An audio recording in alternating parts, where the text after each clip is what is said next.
দেখুন 2020 সালে আমরা সিদ্ধান্ত নিয়ে এখানে মমতা বন্দ্যোপাধ্যায় বলেন বালুরঘাটের ইউনিভার্সিটি হবে। তারপর তো কোভিড পেরিয়ে 21 সালে নতুন সরকার এলো, আমরা কাজ শুরু করলাম। 21 সালে পঠন পাঠন শুরু হয়ে গেল।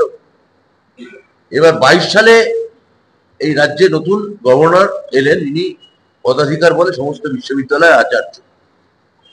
তিনি এসে রাজ্য সরকারের সঙ্গে কোনো আলোচনা না করে, রাজ্য সরকারকে কার্যত বাইপাস করে নিজের পছন্দ মতো একের পর এক অকেজো এবং ঠুটো ভিসিদের বসাতে শুরু করলেন, যারা রাজ্য সরকারের সঙ্গে কোনো আলোচনা করে না। এই যে এখানে ন্যাকের ভিজিট হবে, ন্যাক কার প্রতিনিধি? ইউজিসি, কেন্দ্রীয় সরকার। আচার্য উপাচার্য কার? ভাই আচার্য, মানে কেন্দ্রীয় সরকারে। তাহলে বিজেপির ন্যাক আসবে, বিজেপির ভাইস চ্যান্সেলর শিফট হচ্ছে। পুরো দায়টা এই যদি আজকে যদি চ্যান্সেলর মানে আচার্য আমাদের সঙ্গে কথা বলে করতেন, আজকে এইরকম পরিস্থিতির সৃষ্টি হতো না।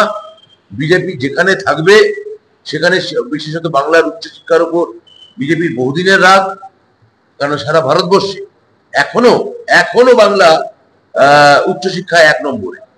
তো সেইটা বিজেপি নষ্ট করতে চায়, ধ্বংস করতে চায়।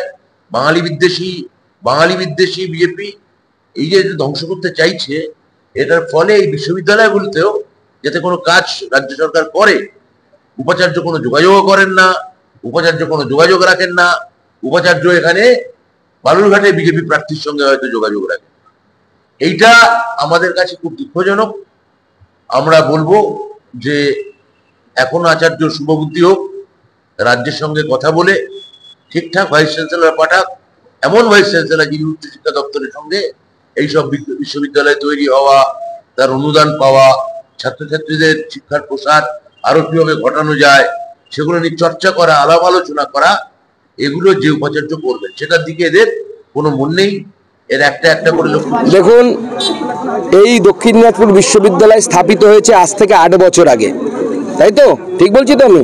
8 বছর আগে কি এই উপাচার্য ছিলেন না? এই রাজ্যপাল ছিলেন না? আচ্ছা, 8 বছর আগে কি এই সাংসদ ছিলেন না? অর্পিতা ঘোষ ছিলেন। তাহলে কেন বিশ্ববিদ্যালয় হয়নি? মানুষের 3টে হাত, বাঁ হাত, ডান হাত, আর যারা কাজ করে না তাদের জন্য হচ্ছে অজুহাত। তো বাত্যবাবু সেদিন বাঁ হাত ডান হাতটা না দেখে অজুহাতটা বের করেছে, এবং বিপ্লব বাবুও সেটা করছে।